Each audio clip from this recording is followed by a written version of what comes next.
Hi, everyone. Welcome back to Listen and Learn English. I'm Bruno. And I'm Carol. We're really happy to have you here for another day of English listening practice. Today, we're talking about something that almost everybody loves, food and restaurants. That's right. We're going to have a relaxed conversation about cooking at home, grocery shopping, favorite meals, eating out, ordering food, and some useful expressions you can use in everyday life. This is a great topic for intermediate English learners at the B1 and B2 level because food is part of our daily routine. Exactly. You might talk about food with your coworkers, order lunch while traveling, invite a friend to dinner, or simply explain what you like to eat. And food conversations are also a wonderful way to connect with people. If you don't know what to talk about, you can always ask, "What kind of food do you like?" It's simple, natural, and friendly. So while you listen today, don't worry if you don't understand every single word. Try to understand the main ideas, notice useful phrases, and enjoy the conversation. You can listen while you're cooking, having a coffee, commuting to work, or relaxing at home. Let's get started. Bruno, let's start with an important question. What's your favorite food? That's a difficult question because I love food. But if I had to choose just one thing, I'd probably say pizza. Pizza is always a safe answer. Exactly. It's simple, but there are so many different kinds. You can have a classic cheese pizza, a vegetable pizza, a spicy pizza, or something with mushrooms, chicken, or seafood. I agree. Pizza is one of those foods that works for almost every situation. You can eat it with friends, order it on a Friday night, or even have leftover pizza for breakfast the next day. Leftover pizza for breakfast is honestly one of life's small pleasures. I knew you were going to say that. Are you the kind of person who eats cold pizza straight from the fridge? Sometimes, yes. I know some people think that sounds strange, but I actually like it. I understand. Cold pizza has a different texture, but it can still be delicious.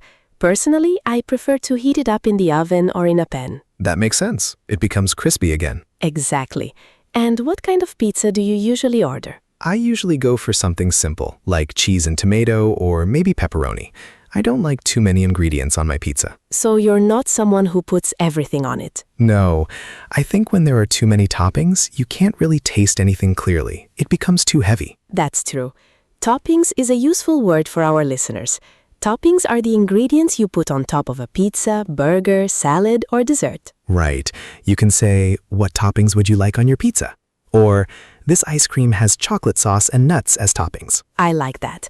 My favorite food changes depending on my mood.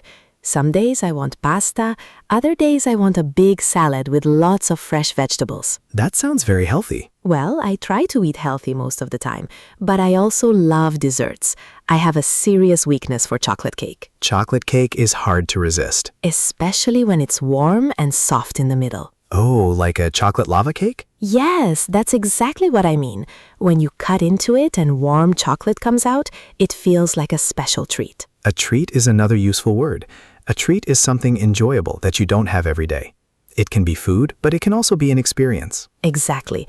You could say, after a long week, I treated myself to a nice dinner. Or ice cream is a little treat for me on weekends. Do you have a comfort food, Carol? Yes, definitely. For me, comfort food is soup. Maybe that sounds a little boring, but I love a big bowl of hot soup when the weather is cold or when I'm tired. That doesn't sound boring at all. Soup can be really comforting, especially homemade soup. Yes, homemade food just feels different. When someone prepares a meal for you, you can feel the care behind it. I completely agree. There's something special about food that reminds you of your childhood, your family, or a particular memory. Exactly. For many people, comfort food is connected to memories. Maybe it's their grandmother's cooking, their dad's weekend breakfast, or a dish they used to eat during holidays. For me, it's pancakes. When I was younger, my family used to make pancakes on Sunday mornings. That sounds lovely. We would sit around the kitchen table, and there would be pancakes, fruits, coffee, and lots of conversation. It wasn't a fancy meal, but I remember it very clearly. Food really has that power. It can bring back memories very quickly. It can, and I think that's why food is more than just fuel. Of course, we need it for energy, but it's also part of culture, family, celebration, and daily life. That's a beautiful way to say it. Food is often how people show love, welcome guests, and spend time together. So listeners, think about your own comfort food. Is it something sweet, something salty? Maybe a dish from your childhood? And try to describe it in English. You can say, my comfort food is, or this meal reminds me of my family because... Those are great sentences to practice. Let's talk about cooking at home. Bruno, do you enjoy cooking? I do, but I'm not an expert. I like cooking simple meals that don't take too long. That's fair. After a busy day, most people don't want to spend 3 hours in the kitchen. Exactly. My ideal meal is something easy, healthy enough, and tasty. Maybe grilled chicken with rice and vegetables, or pasta with a simple tomato sauce. Those are great everyday meals. Do you usually follow recipes? Sometimes, if I'm trying something new, I definitely follow a recipe. But if I'm making something familiar, I usually just use what I have at home. So you cook by instinct? I wouldn't say instinct. Maybe I cook with hope. That's very honest. I open the fridge, look at the ingredients, and think, okay, what can I make with this? That's actually a useful skill. It helps you avoid wasting food. Yes. For example, if I have some vegetables that are about to go bad, I might make a soup, a stir fry, or an omelet. About to go bad means the food will not be fresh anymore very soon. Right. You can say, these bananas are about to go bad, so I'm going to make banana bread. Or, we should use this milk soon because it's about to go bad. I really try not to waste food. I think meal planning helps a lot. Are you good at meal planning? I try to be. On Sunday, I usually think about what I'm going to eat during the week. I don't plan every single meal perfectly, but I have a general idea. That sounds organized. It makes life easier. For example, I might decide that Monday will be pasta night, Tuesday will be a vegetable soup, Wednesday will be leftovers, and Thursday will be something with rice. I like the idea of having leftovers planned. Sometimes people think leftovers are boring, but they can be really useful. Absolutely. Leftovers can save time and money, and sometimes food tastes even better the next day because the flavors have had time to develop. That's true, especially with soups, stews, and sauces. Yes, a stew is a meal made by cooking ingredients slowly in liquid. It often includes vegetables, meat, beans, or potatoes. And it's perfect for colder days. Exactly. You can make a big pot of stew and eat it for 2 or 3 days. Do you enjoy baking too, or do you mostly cook regular meals? I like baking, but I don't do it very often. Baking is more precise than cooking. That's a good point. When you cook, you can add a little more salt, more herbs, or extra vegetables. But with baking, the measurements matter much more. Yes, if you add too much flour or forget baking powder, your cake might not rise properly. I once tried to bake bread, and it was a complete disaster. What happened? I think I used water that was too hot, and it ruined the yeast. Ah, yes, yeast can be sensitive. It helps bread rise, but it needs the right conditions. My bread came out very flat. It looked more like a hard pancake. At least you tried. Cooking is really about practice. The more you do it, the more confident you become. That's true. And it's similar to learning English. At first, you may make mistakes. Maybe you forget a word or use the wrong tense. But if you practice often, you improve naturally. Exactly.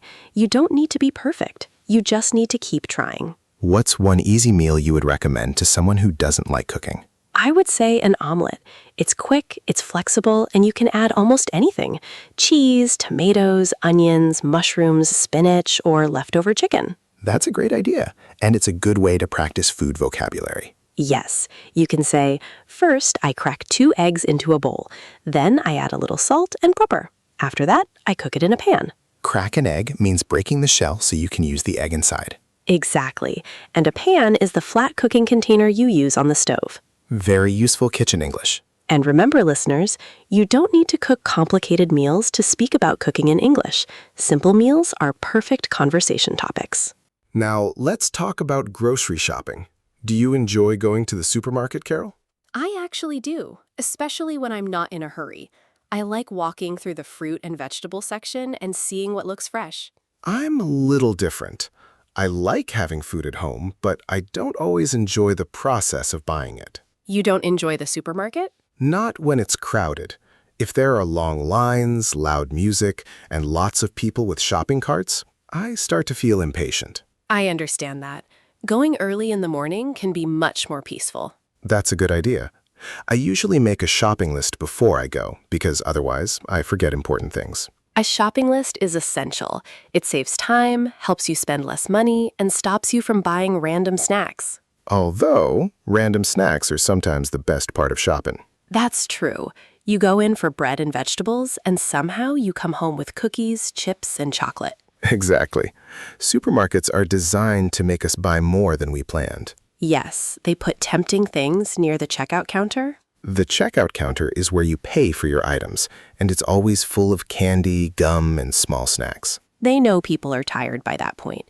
You've walked around the whole store, you're waiting in line, and suddenly a chocolate bar looks like a very good idea. It really does. Do you usually buy fresh ingredients, or do you prefer frozen food and ready-made meals? A mix of both.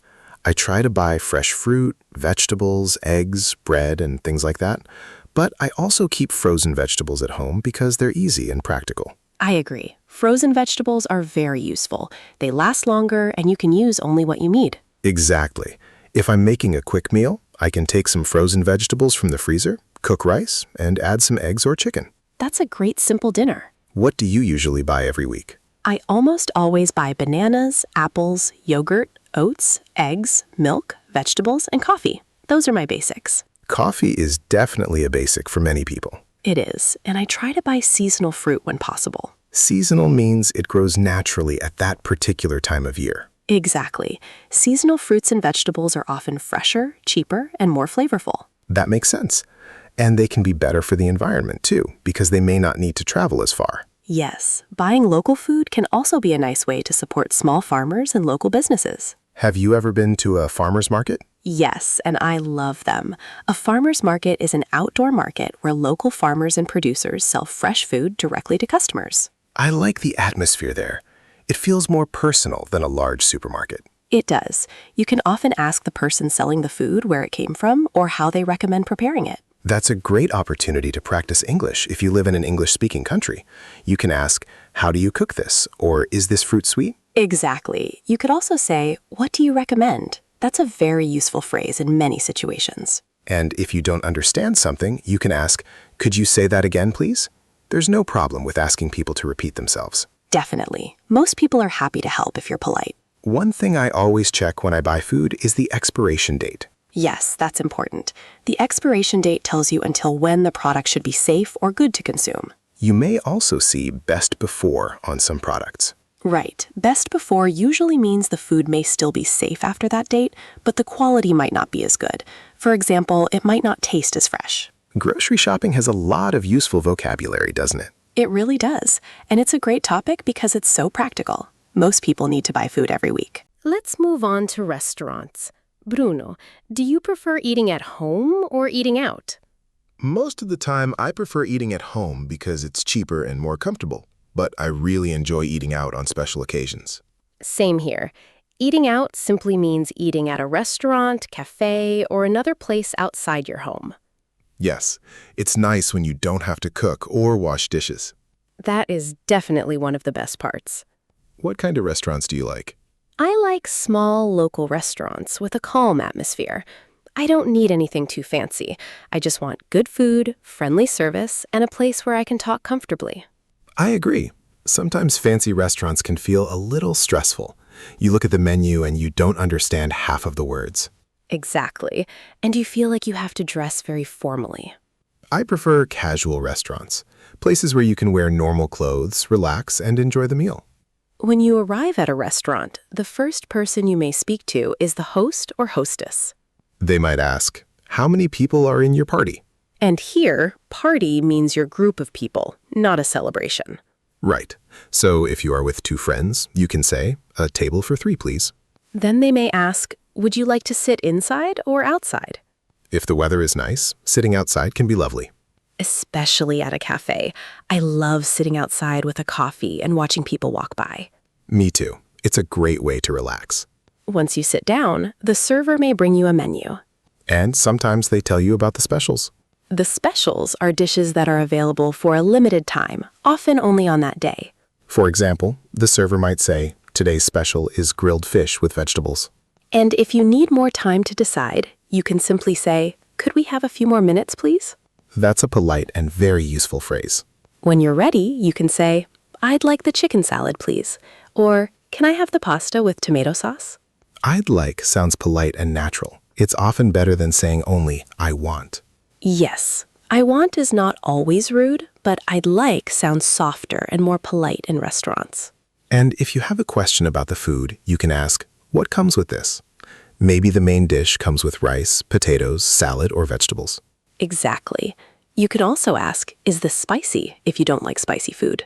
That's a very important question for me. I enjoy a little spice, but not too much. Same. Sometimes a menu says something is mildly spicy, but then it's much hotter than you expected. Then you're sitting there with tears in your eyes, drinking water and trying to smile. Yes, pretending everything is fine. Another useful phrase is, could I have this without onions? Or, can I get the sauce on the side? On the side means served separately, in a small container or next to the main food. That's useful if you don't know whether you'll like the sauce. Or if you want to control how much sauce you use. Have you ever ordered something at a restaurant and been disappointed? Of course, I think everyone has. Sometimes the food looks amazing on the menu, but then it arrives and it's not what you expected. Maybe it's too salty, cold, or smaller than you imagined. Yes, but usually I don't complain unless there's a real problem. For example, if I ordered a vegetarian meal and it has meat in it, I would definitely tell the server. In that situation, you could say, excuse me, I think there has been a mistake. I ordered the vegetarian dish. Exactly. It's polite but clear. And when you finish your meal, you can ask for the bill or the check. In American English, people often say the check. In British English, the bill is very common. You can say, could we have the bill, please? Or, could we get the check, please? Both are useful to know. Food choices can be very personal. Some people are vegetarian, vegan, gluten-free, or allergic to certain foods. Yes, and it's helpful to know how to talk about these preferences in English. Let's start with vegetarian. A vegetarian is someone who does not eat meat or fish. And a vegan is someone who does not eat animal products. That usually includes meat, fish, eggs, milk, cheese, and honey. Then there are people who are lactose intolerant. That means their body has difficulty digesting lactose, which is a sugar found in milk and dairy products. So they may choose lactose-free milk or avoid certain dairy foods. Exactly. And some people have food allergies. An allergy can be serious, so it's important to communicate clearly. For example, someone might say, I'm allergic to peanuts. Does this contain peanuts? Or, I have a nut allergy. Can you make sure this dish doesn't have nuts? It's always better to ask than to guess. Definitely. Restaurants are becoming more aware of dietary needs, but you should still check carefully. Do you have any dietary preferences, Carol? I don't have any allergies, but I try to eat less meat during the week. I enjoy vegetarian meals because they can be colorful, fresh, and filling. Filling means food makes you feel full and satisfied. Exactly. A salad can be delicious, but if it's only lettuce and tomatoes, I might feel hungry again in 1 hour. That's true. But if you add beans, eggs, cheese, avocado, or grains, it becomes more filling. Yes, it has more substance. I try to have balance. I don't want to eat only salads, but I also don't want to eat fast food every day. Balance is the key. Healthy eating doesn't have to mean eating boring food. Absolutely. You can enjoy a burger sometimes and still eat vegetables, fruit, and homemade meals most of the time. I think people can be too strict with themselves. Food should be nourishing, but it should also be enjoyable. That's a great point. Eating with friends, trying a new dish, or making your favorite meal can be part of a happy life. And our needs can change from day to day. Some days you want a light meal. Other days you need something warm and filling. Especially after exercising or during colder weather. Yes, listening to your body is important. One phrase people use is, I'm trying to cut down on sugar. That means they are trying to consume less sugar. You can also say, I'm cutting down on coffee. I'm cutting down on soda. Or I'm trying to cut down on processed food. Another common phrase is, I'm craving something sweet. To crave something means you strongly want it. You might say, I'm craving chocolate. I'm craving pizza. Or I'm craving a cup of coffee. I'm often craving something sweet after dinner. Me too. But sometimes a piece of fruit or yogurt is enough. Sometimes. Other times, only chocolate cake will do. That's true. We have to be realistic. Food is also a big part of social life.